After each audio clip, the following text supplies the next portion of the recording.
Ever had one of those birthday parties where the surprise isn't the cake? It's discovering your husband's entire secret family? Yeah, me neither. Until last Saturday. I'm Petra Vaughn, 35 years young as of 3 p.m. on June 14th, and I was standing in my perfectly manicured Scottsdale backyard, watching my husband's face drain of all color faster than our neighbor's pool loses water in July. The woman standing at my gate, blonde, petite, holding a 4-year-old boy who had Tyson's exact nose, that distinctive Vaughn hook that his mother always said was distinguished, just asked the question that makes every wife's stomach drop into their overpriced patio furniture. Are you his wife?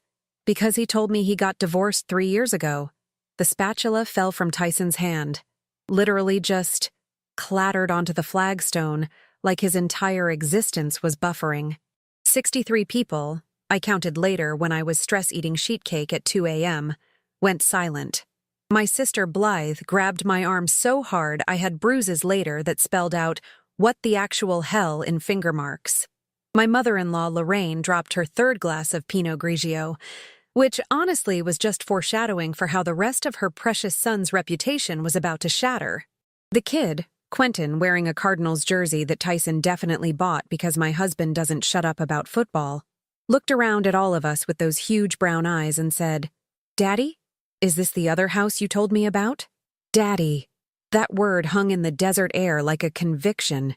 Let me back up for exactly 8 seconds, which is how long it took for my brain to process that my entire marriage was apparently a side gig. That morning had started so normal it was almost offensive. Tyson made me breakfast, avocado toast, extra everything seasoning, the kind of performative husband behavior that should have been a red flag wrapped in sourdough. He'd been so apologetic about missing my actual birthday 3 days earlier because of a crucial client meeting in Tucson. The meeting that apparently involved tucking in his secret son and lying to 2 different women about his marital status. "Babe," he'd said, kissing my forehead while I scrolled through the neighborhood Facebook drama about someone's political yard sign. "Today's gonna be perfect. I promise." Narrator voice. It was not perfect. The party was my best friend Dottie's idea.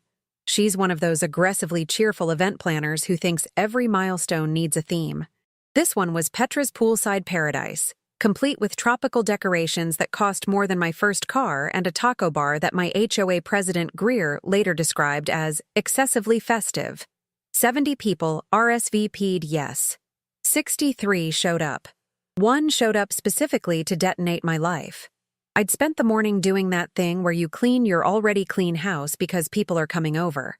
Tyson manned the grill, playing his role of successful suburban husband with the dedication of a method actor. He wore the apron I bought him last Father's Day as a joke, Grill Sergeant, which now felt like the universe's cruelest irony since he was apparently an actual father the whole time. Simone, that's her name. Because of course it's elegant and French-sounding while I'm over here with a name that sounds like a kitchen countertop material, stood there in her Target sundress with the kind of exhausted mom energy I recognized from every woman in the Whole Foods checkout line. She wasn't here to cause a scene. She was here for answers. "I'm sorry," she said, and I could tell she meant it. "I didn't know. I swear I didn't know." The thing about being blindsided at your own birthday party is that your brain does this interesting thing where it calculates about 17 different reactions simultaneously. I could cry. I could scream. I could throw the nearest object, in this case, a decorative tiki torch that cost $47 at HomeGoods. I could grab Tyson by his Grill Sergeant apron and demand explanations in front of God, our neighbors, and my horrified book club. Instead, I smiled. Not a nice smile. The smile you give when you've just realized you're about to become the most interesting story at every Scottsdale brunch for the next 6 months. "Simone, is it?" My voice came out steady, which surprised even me. "Would you and Quentin like some lemonade? We have the good kind from Trader Joe's." Blythe made a sound like a dying tire. Lorraine looked like she might need medical attention. Tyson finally moved, taking a step toward me with his hands up like I was a wild animal he needed to calm down. "Petra, listen. I can explain." "Can you, though?" I turned to address our guests, who were all frozen in that uniquely American state of being desperate to leave, but too nosy to miss what happens next. Everyone, slight change of plans. This isn't just my birthday party anymore. It's also apparently a family reunion I didn't know I was having. Quentin tugged on Simone's dress. Mommy, why is everyone being weird? Because sometimes adults are very, very stupid, sweetie, Simone told him. And I decided right then that I liked her more than I'd liked my husband in probably the last 3 years. See, here's what they don't tell you about discovering your husband's secret family.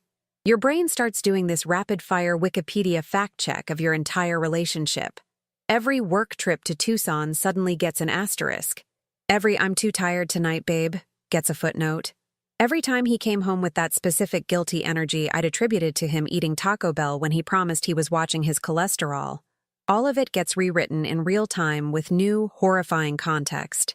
4 years. He'd been doing this for 4 years. Quentin was 4 years old, which meant Tyson started this affair. No, not even an affair. A whole separate life. 1 year into our marriage. 1 year after we'd bought this house. 6 months after we'd gotten the dog that died 2 years ago, and he'd cried like his heart was broken. The math was mathing, and I hated every calculation. Tyson, I said, and my voice had that dangerous quiet quality that every woman learns when she's about to end someone's whole career. Why don't you tell everyone about your consulting work in Tucson, since you're always going on about how demanding those clients are? He looked like he wanted the pristine Arizona desert to open up and swallow him whole. Petra, not here.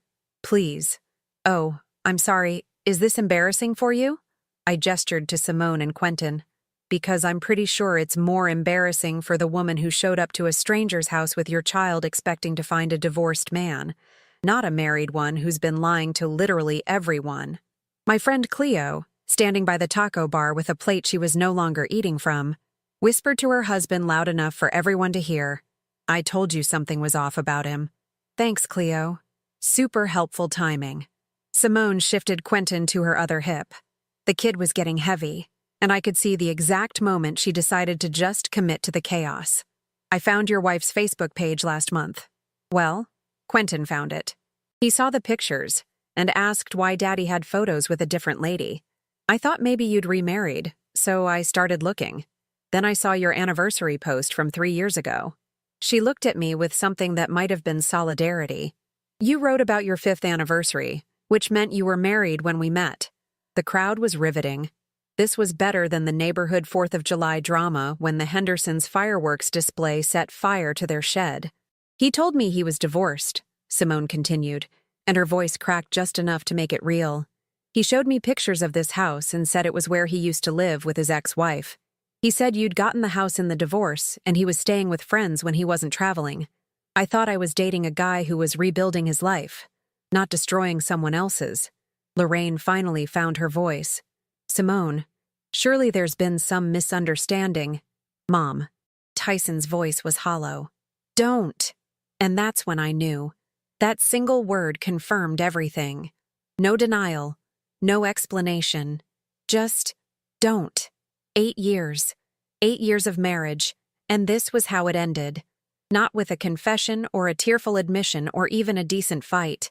With a 4-year-old in a football jersey asking why everyone was being weird, and a woman I'd never met apologizing for not knowing she was the other woman, except plot twist. I was apparently the other woman in my own marriage. Blythe was crying now. Actual tears, which meant this was officially worse than when our dad forgot her college graduation. My other friends stood in clusters, phones probably already open to their group chats, fingers poised to send the text that would make me Scottsdale's most talked-about divorcee by sunset. So, I said, walking over to the drink station where we'd set up that fancy beverage dispenser I'd bought specifically for Instagram-worthy party pics. Here's what's going to happen. Simone, you and Quentin stay. Have some food. The taco bar is actually incredible, and you look like you drove a while to get here. Petra, Tyson started. You, I pointed at him with the ladle from the sangria pitcher, are going to stand there and be quiet while I make a phone call. Everyone else, please continue enjoying the party. The cake is from that bakery downtown that charges obscene amounts but is worth every penny. and I'll be damned if we let it go to waste because my husband is a lying, cheating, secret family-having cliché. I pulled out my phone, scrolled to Melinda's contact. Melinda Caldwell, divorce attorney, my book club friend, who'd always joked that I should keep her number handy, just in case. She answered on the second ring. Petra! Happy birthday! How's the party? Mel, I need you to bill this as a consultation starting now. I put her on speaker. Arizona's a community property state, right? The party had gone from poolside paradise to legal proceedings in under 10 minutes. Honestly, that might be a record. Melinda's voice came through the speaker with that particular brand of professional concern that lawyers perfect. Petra, what's going on? My husband has a 4-year-old son I didn't know about, with a woman who thought he was divorced. We're at my birthday party. There are witnesses, approximately 63 of them. I looked directly at Tyson. Can you be here in 20 minutes? I'm grabbing my keys now. The silence in my backyard was so thick you could have served it alongside the guacamole. Quentin had started playing with one of the inflatable flamingos in the pool, completely oblivious to the adult disaster unfolding around him. Petra, baby, please. Tyson found his voice, using that reasonable tone he deployed when explaining why we couldn't afford things, despite apparently funding an entire second household. Can we talk about this inside? Privately. Privately. I laughed sharp enough to cut glass. That's rich coming from someone who's been privately living a double life for 4 years. No, Tyson. We're doing this right here because apparently public humiliation is my birthday theme. Blythe appeared with fresh sangria. Drink this. You're gonna need it.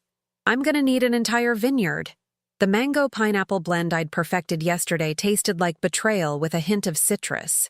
Lorraine recovered enough to approach Simone, her country club manners barely holding. Young lady, I'm sure there's been some confusion. My son would never— Your son did. Simone cut her off with steel in her voice. For 4 years, Lorraine. He came to Tucson twice a month. He met my parents. He came to Quentin's birthday parties. He helped me pick out a car last year. She turned to Tyson with disgust. You told me your ex-wife kept the Audi in the divorce. That's her car in the driveway, isn't it? My Audi. The one Tyson surprised me with for our 6th anniversary. Oh my God. The realization hit. Your guy's trip to Sedona 2 years ago. The one where you hiked Cathedral Rock and had an epiphany about work-life balance. I looked at Simone. That was Quentin's 2nd birthday, wasn't it? She nodded miserably. You weren't having an epiphany. You were eating cake with your secret family. My friend Marin stage whispered to her husband, This is literally insane. Believe it, Marin. Real life is a soap opera, and I'm the naive wife who didn't notice her husband was living in a different zip code twice a week. Tyson stepped toward me. I stepped back. Don't. I'm trying very hard not to throw this sangria in your face, and the only thing stopping me is that it would waste perfectly good alcohol. I never meant for this to happen. Which part? Meeting someone and pretending to be divorced? Keeping the lie for 4 years? Buying a house with me while playing house with someone else? My voice cracked, and I hated it. Blythe put her arm around me. Want me to key his car? I've had 3 sangrias and I'm feeling bold. Save it for later. I turned back to Tyson. How much money have you been spending on your other family? His jaw tightened. It's not like that. It's exactly like that. Simone, did he help with your rent? She nodded. He paid half my mortgage, bought groceries, covered Quentin's daycare. I did the math and felt physically ill. That's why we couldn't afford the kitchen remodel. That's why you freaked about Italy for our anniversary. You were paying for 2 households while I meal prepped like an idiot to save money. The financial stuff we can work out. Work out? You committed fraud, Tyson. You lied to the IRS, because I'm guessing you didn't claim Quentin on our joint returns. There's no working out here. Lorraine found her voice. Petra, surely we can discuss this rationally. Rationally? Your son has a secret child, Lorraine. I turned to her with all the venom I'd stored from 8 years of her passive-aggressive comments about my career and my failure to produce grandchildren. All those times you asked when we'd finally have kids, turns out he already had one. You're a grandmother. Surprise! Lorraine looked at Quentin, now sitting by the pool with his feet in the water. The resemblance was undeniable. Tyson's nose, Lorraine's eye shape, the Vaughn family cowlick. "Oh my God," Lorraine whispered. "He looks just like Tyson at that age." Tyson's father, Sterling, who'd been silent, finally spoke. "Son, what the hell were you thinking?" "I don't know, Dad." "You don't know?" I repeated. "You maintained 2 relationships for 4 years and you don't know? That takes planning, scheduling, remembering which lies you told to which woman. That's not an accident. That's a lifestyle choice." "Simone," I said, turning to her with genuine curiosity. "How did you find out about the party?" She showed me her phone. "Your friend Dottie posted it publicly on Facebook. I saw it because Tyson follows you.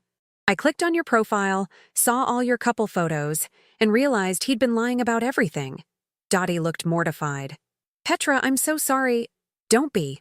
You accidentally exposed a cheating liar. That makes you a hero." I took another sip. "How long did you know before showing up today?" "About 2 weeks.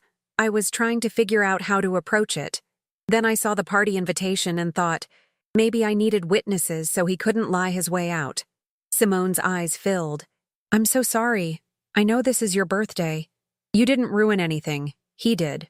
I pointed at Tyson, now sitting with his head in his hands. "You're a victim just as much as I am. You got promises and lies." "I loved him," Simone said quietly. "I thought we were building a life." "Join the club. He's really good at making women think they're special." Melinda's BMW pulled into the driveway. She emerged in casual Saturday wear, but carrying her briefcase like she meant business. "Welcome to the most entertaining birthday party in Scottsdale history," I called out. She surveyed the scene. Quentin, Simone, Tyson's miserable face, and I watched her mentally calculate billable hours. "Petra, let's talk inside." She looked at Tyson. "You? Don't go anywhere. And don't say anything without a lawyer present." "I don't need a lawyer." "Yes, you do. Trust me." Inside my unremodeled kitchen that we couldn't afford to update, Melinda pulled out her legal pad. "Okay. Married 8 years? No kids from this marriage. 4-year affair? 1 child, age 4. Other woman didn't know he was married. He's been supporting both households." She looked up. "Anything else?" "He's been writing off Tucson trips as business expenses. IRS fraud." Melinda's eyes lit up. "Even better. Arizona is community property, but adultery and financial deception affect asset division. With 60 witnesses, this is a very good divorce for you." "How good?" "House, cars, retirement accounts, possibly spousal support. If he's been hiding income on joint tax returns, you might not be liable for penalties. This is a slam dunk." Through the window, I watched Tyson with his father, both miserable. Lorraine sat with Simone, having some grandmother moment with Quentin. "I want everything," I said quietly. "Every asset that can legally be mine. Done." "What about his relationship with Quentin? Child support obligations. That's between him and Simone. I just want out with everything I'm entitled to." "How fast?" "With this evidence? 4 to 6 months, maybe faster if he doesn't contest." She squeezed my hand. "You're going to be okay. Better than okay."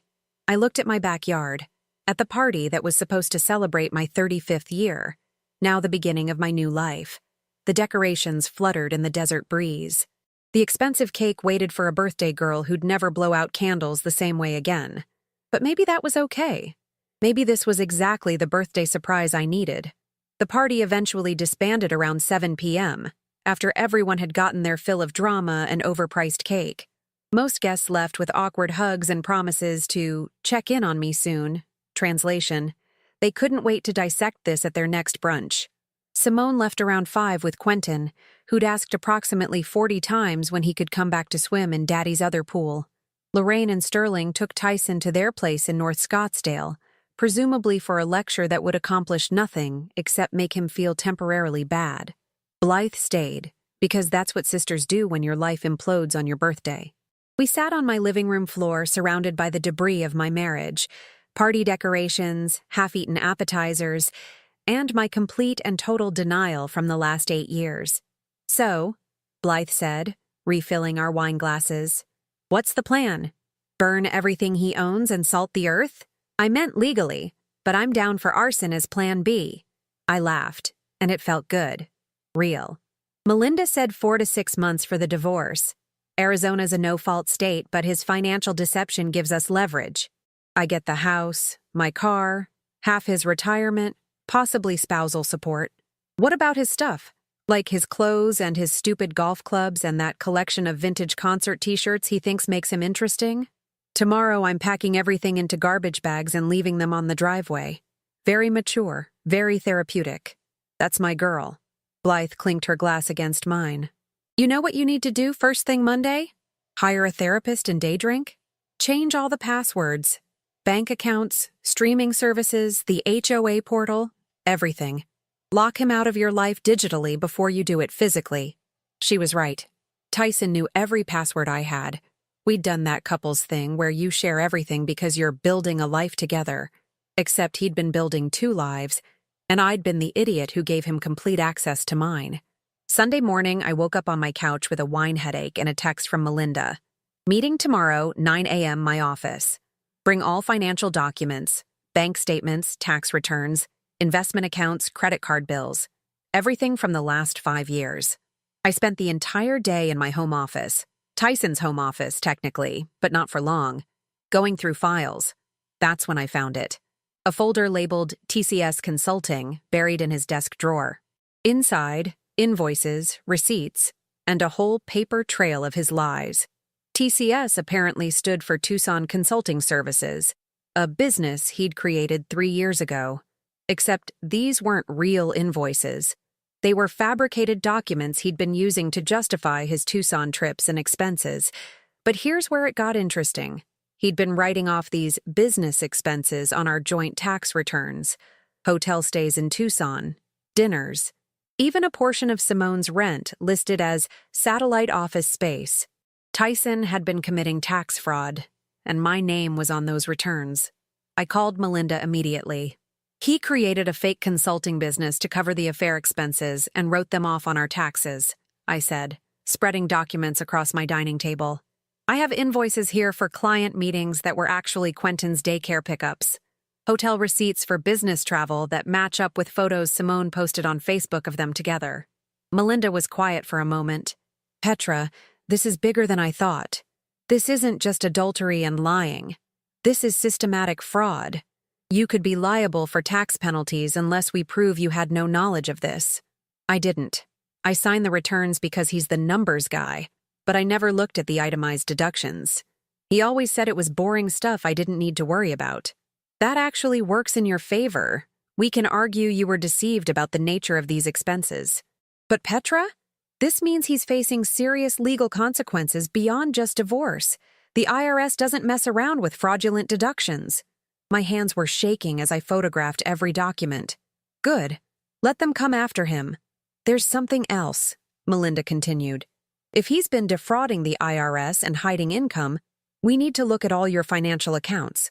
There might be more. She was right. I spent the rest of Sunday becoming a forensic accountant of my own marriage. I logged into our joint checking account, where I noticed regular Venmo transfers to someone named S. Morrison that Tyson had labeled as consulting fees. Simone Morrison. He'd literally been Venmoing his mistress from our shared account, disguised as business expenses. Our savings account showed steady withdrawals every month, always around $2,500, marked as investment transfers. Except I checked our investment accounts, and that money never arrived. It had been going somewhere else entirely. I found a credit card I didn't know existed, in both our names, so I was technically liable, with charges in Tucson dating back 4 years. Children's Place, Target in Tucson, a jewelry store where he'd apparently bought Simone a bracelet for Christmas 2 years ago. The same Christmas he'd told me we needed to scale back on gifts because of uncertain market conditions. By Sunday evening, I had a folder 2 inches thick of evidence. Evidence of fraud, deception, and a level of calculated lying that actually impressed me in the most disturbing way possible. Blythe came over with takeout, Thai food from that place downtown, and found me surrounded by papers, highlighters, and a rage that had evolved beyond wine into pure, crystallized fury. "Holy shit," she said, looking at my dining table covered in organized evidence. You went full forensic accountant. He stole from us, Blythe. From our joint accounts. From our future. He's been systematically draining our money to fund his other life, and I've been sitting here like an idiot thinking we were being responsible by not taking vacations or remodeling the kitchen. How much? I'd done the math. Approximately $180,000 over 4 years. That's what he's spent on Simone and Quentin from our joint finances, disguised as business expenses and investments. Blythe's jaw dropped. That's almost a down payment on another house. Or a fully remodeled kitchen. Or the Italy trip I wanted. Or literally anything except funding a secret family in Tucson. I stabbed my pad thai with more violence than necessary. The best part? He filed fraudulent tax returns in both our names, which means I could be liable for penalties unless we prove I didn't know. But you didn't know. Exactly. And I have witnesses, 63 of them, who can testify I found out about his son at my own birthday party. No one fakes that level of shock. My phone buzzed. Tyson. His 5th call today. I'd been declining all of them. The voicemail he left was pathetic. Petra, please. I know I messed up. I know I don't deserve forgiveness. But we can work through this. 8 years means something. Please call me back. I love you. I played it on speaker for Blythe, who made a gagging sound. Love you? He loves you? He's been playing house with another woman for half your marriage. Oh, it gets better. I pulled up Facebook on my laptop and showed her Simone's profile, which I'd been scrolling through like a masochist. Look at this post from last Thanksgiving. That's Tyson in the background of her family photo. He told me he was at a mandatory work retreat in Sedona that weekend. He missed Thanksgiving with my family to have Thanksgiving with hers. The photo showed Tyson, Simone, Quentin, and what appeared to be Simone's entire extended family around a dinner table, everyone smiling like they were in a Hallmark movie. Meanwhile, I'd spent that Thanksgiving at Blythe's place, making excuses for why my husband couldn't attend because of his demanding career. I'm going to murder him, Blythe said flatly. I'm going to actually murder him. They'll never find the body. Get in line. I closed the laptop. But first, I'm going to destroy him legally. Melinda said with this evidence, I can go for fault-based divorce. Adultery, fraud, dissipation of marital assets, all of it. He'll be lucky if he walks away with his golf clubs. What about Simone? Are you going to talk to her? I'd been thinking about that. Maybe. She's not the enemy here. She's another victim. And honestly, she has information I need. Like what? Like how much money he's actually been spending. Like whether there are other lies I don't know about yet. Like whether this is the only secret family or if there's a whole network of Tyson's lies across Arizona. Blythe laughed despite herself. God, could you imagine? Like multiple women all thinking they're the only one? At this point, nothing would surprise me. I stood up and started gathering all my evidence. Monday morning, I'm meeting Melinda with all of this. Then I'm calling a locksmith and changing every lock in this house. Then I'm going to the bank and removing his access to all our joint accounts. By Monday evening, Tyson Vaughn is going to realize exactly how badly he underestimated me. That's my sister. Blythe raised her wine glass. To revenge served ice cold with a side of financial devastation. To being underestimated by men who think we're too busy meal prepping to notice they're ruining our lives. We clinked glasses, and for the first time since yesterday's disaster, I felt something other than shock and hurt. I felt powerful. Tyson had spent 4 years lying to me, stealing from me, making me feel crazy for questioning his absences and our finances. He'd bet on me being too trusting, too busy, too in love to notice. He'd bet wrong. Monday morning arrived with the kind of Arizona sunshine that felt almost offensive given the circumstances. I'd slept maybe 3 hours, fueled entirely by rage and cold brew coffee from the fancy machine Tyson bought me last Christmas, probably with money he'd stolen from our accounts. Melinda's office was in downtown Scottsdale, one of those sleek glass buildings that screamed, "Expensive lawyer."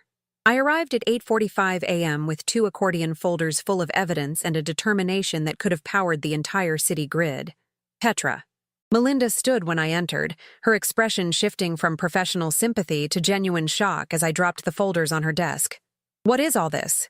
4 years of systematic fraud, documented and organized by category. I sat down, feeling oddly calm.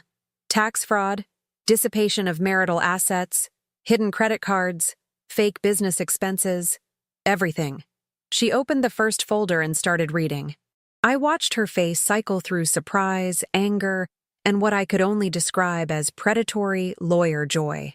He created a fake consulting business to write off affair expenses on your joint tax returns, she said slowly, holding up the TCS consulting documents. Petra, this is actually perfect. For us, I mean. Terrible for him. There's more. I found Venmo transfers to Simone disguised as business payments. Regular withdrawals marked as investments that never reached our investment accounts. A credit card in both our names with 4 years of Tucson charges I never knew about. Melinda was already typing notes on her laptop. How much total? $180,000 that I can document. Possibly more I haven't found yet. Jesus Christ. She looked up at me. Petra, with this evidence, we're not just talking about a favorable divorce settlement. We're talking about potential criminal charges for Tyson. Tax fraud, identity theft. He used your social security number to file false returns. This goes beyond family court. A cold satisfaction settled in my chest. What do I need to do? First, we file for divorce today. Emergency motion for exclusive use of the marital home and temporary restraining order preventing him from accessing joint accounts.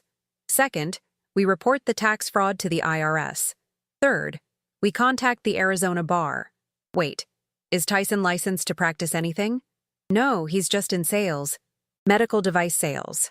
Okay, so no professional license to revoke, but his employer might care that he's been committing fraud. We can use that as leverage. She smiled, and it was absolutely vicious. By this time next week, Tyson's life is going to look very different. We spent 3 hours going through everything. Melinda photographed documents, made copies, organized evidence into legal categories I didn't fully understand but appreciated deeply. By noon, I'd signed divorce papers that would be served to Tyson by end of business today. One more thing, Melinda said as I was leaving. Simone, you should talk to her. She's a witness to his lies, and her testimony will be crucial. Plus, if she's been filing taxes with him listed as Quentin's father, there's another paper trail we can use. I'd been avoiding this, but she was right. Simone had information I needed, and despite everything, we were on the same side now.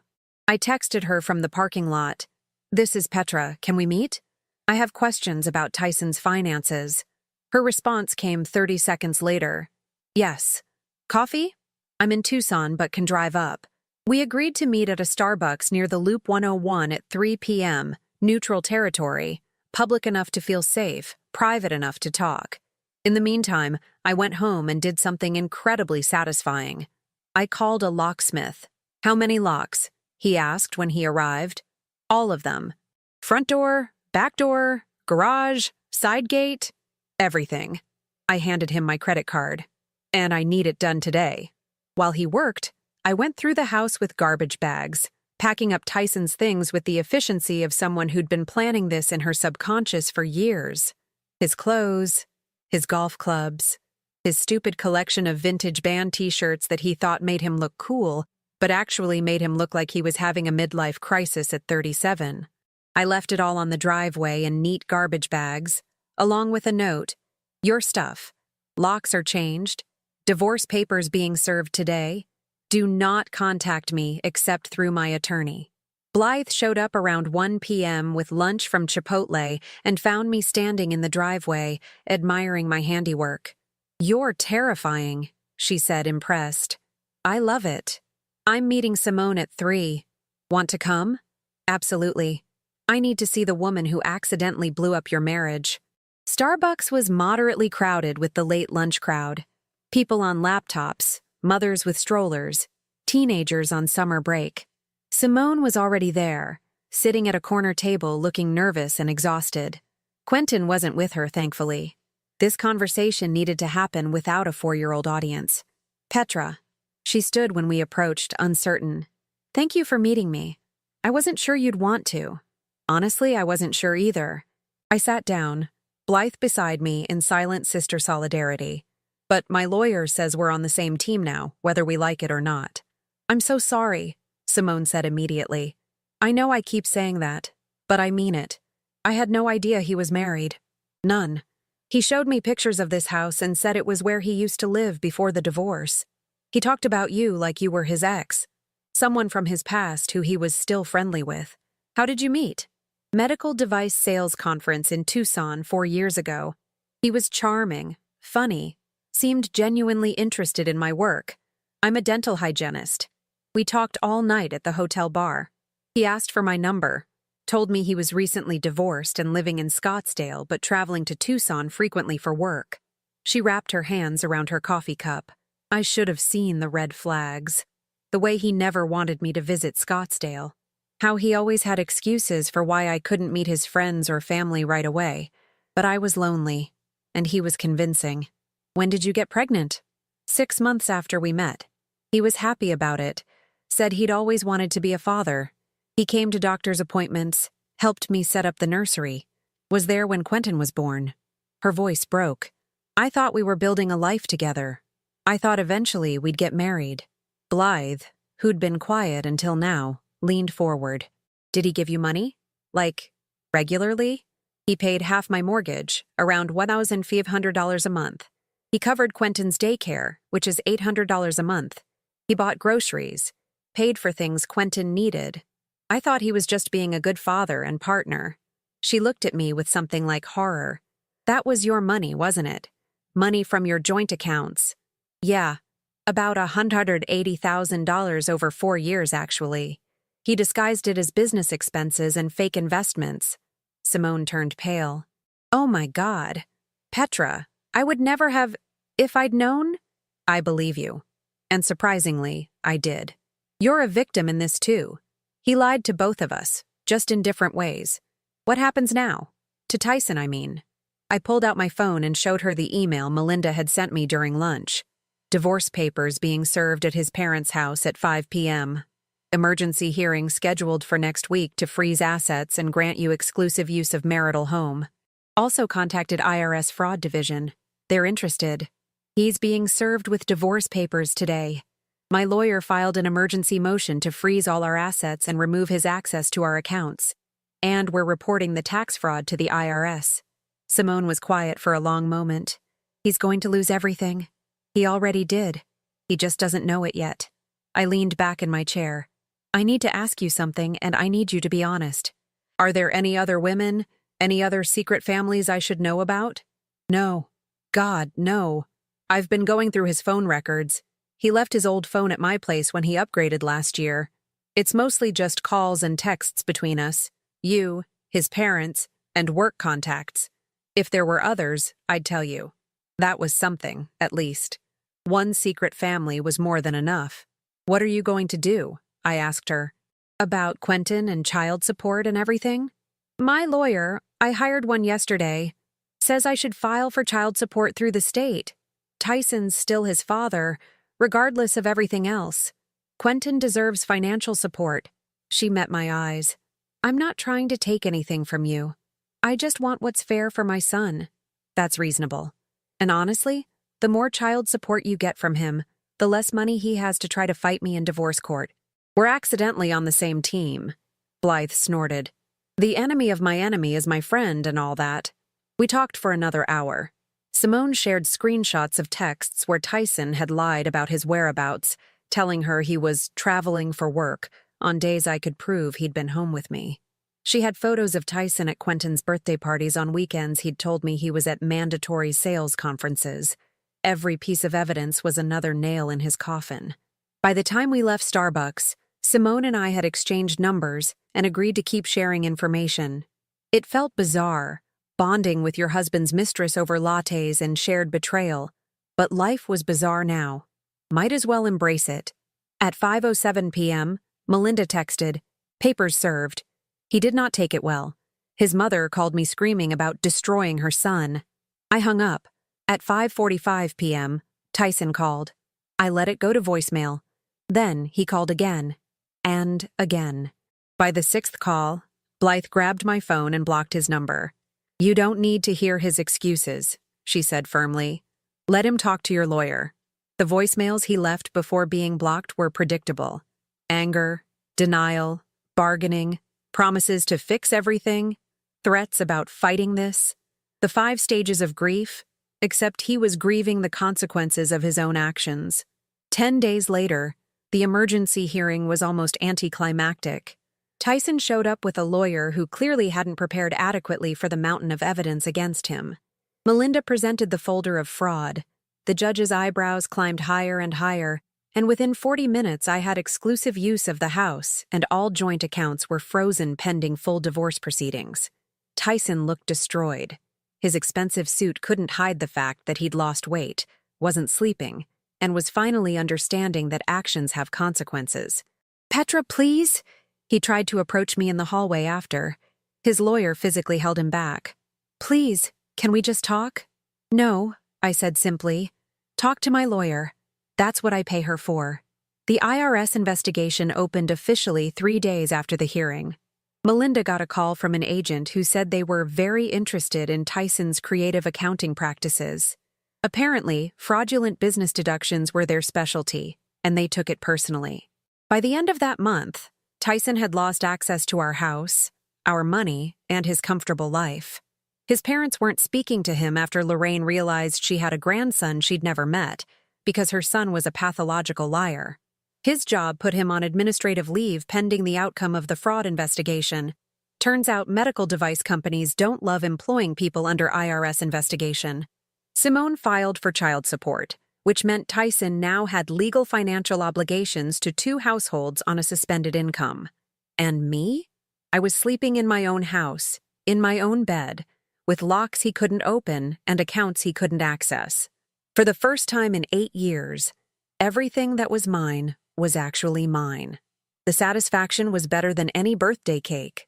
6 months later, I'm sitting in my newly remodeled kitchen, the one we couldn't afford, drinking coffee from a mug that says, "Nevertheless, she persisted," that Blythe gave me as a divorce finalization gift. The marble countertops gleam in the morning light, and I can't help but smile at the irony. Turns out we could afford it all along. We just couldn't afford it while Tyson was funding a second life in Tucson. The divorce finalized last week. I got the house, my Audi, 70% of Tyson's retirement accounts, and 3 years of spousal support. The judge was particularly unimpressed with his creative accounting practices, and Melinda's presentation of evidence was, in her words, better than Christmas morning. Tyson got his clothes, his golf clubs, and a payment plan to the IRS that'll keep him busy until he's 50. The tax fraud investigation resulted in $47,000 in penalties and back taxes, plus interest.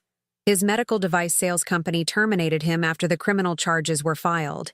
Apparently, healthcare companies have ethics clauses about fraud. Who knew?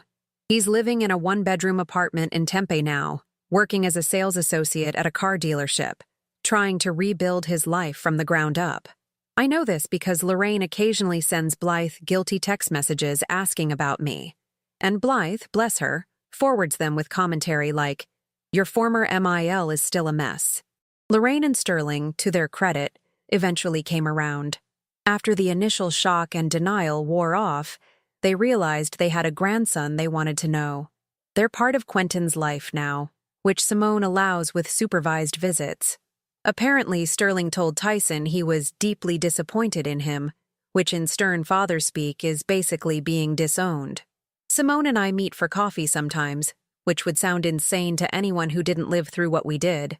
We bonded over shared betrayal and the particular kind of rage that comes from realizing you've been systematically lied to by someone you trusted. She's dating again. A dental equipment salesman she met through work who's apparently boringly honest and obsessed with his 2 golden retrievers. It sounds perfect. Quentin asks about me sometimes, Simone says. The lady with the nice pool. I told her if she ever wants to bring him over for a swim, she can. It's not his fault his father is a disaster in human form. Plus, the kid is objectively cute, and I've got this massive pool that should get used by someone. I never did that Italy trip, by the way. Instead, I went to Japan for 3 weeks by myself, something I'd wanted to do since college but never had the time or money for. Turns out, when you're not funding a secret family, travel gets a lot more affordable. I ate incredible ramen in Tokyo, saw temples in Kyoto, and spent a week in Osaka doing absolutely nothing but reading books and eating my weight in street food. I didn't think about Tyson once. Okay, maybe once, when I was eating the most expensive sushi of my life and thinking about how he used to say, we needed to be practical about spending. Practical. While he was Venmoing his mistress from our joint account. Work has been good. Great, actually. I got promoted to senior marketing manager 3 months ago.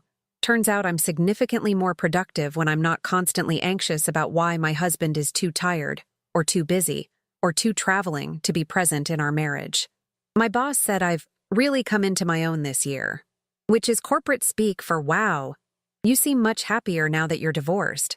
The book club still meets every month, though the first meeting after the divorce was basically just everyone getting drunk and celebrating my freedom. June tried to be delicate about it, but Dottie just straight up brought champagne and a cake that said, "Congratulations on dumping the trash." They're good friends. Chaotic, but good.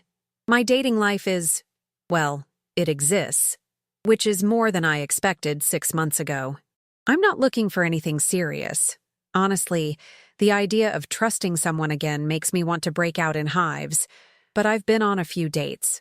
Mostly disasters.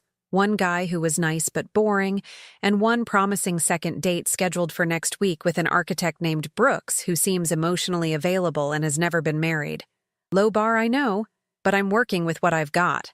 The weirdest part of all this? I'm happy. Like, genuinely happy. Not pretending everything is fine, happy, or maybe if I ignore the problems they'll go away. Happy. Actually happy. I wake up in my house, and there's no anxiety about where Tyson is or who he's with or what lies he's telling. My money is my money. My time is my time. My life is my life. Sometimes I see posts from Tyson's friends on social media, the ones who took his side or tried to stay neutral, and they look miserable, struggling with their own relationships, complaining about their partners, posting passive-aggressive quotes about communication and trust. I don't feel superior exactly. More like grateful. Grateful that I found out when I did, before I wasted another 8 years, before we had actual kids together, before I was 40 and starting over instead of 35. Blythe asked me recently if I ever missed him. Not the lying, cheating version, but the version I thought I married. The guy who made me avocado toast and kissed my forehead and promised forever. I thought about it honestly. No, I told her, because that guy never existed. It was all performance. The real Tyson is the one who could look me in the eye every day while maintaining an entire second family. That's who he always was. I just didn't know it yet.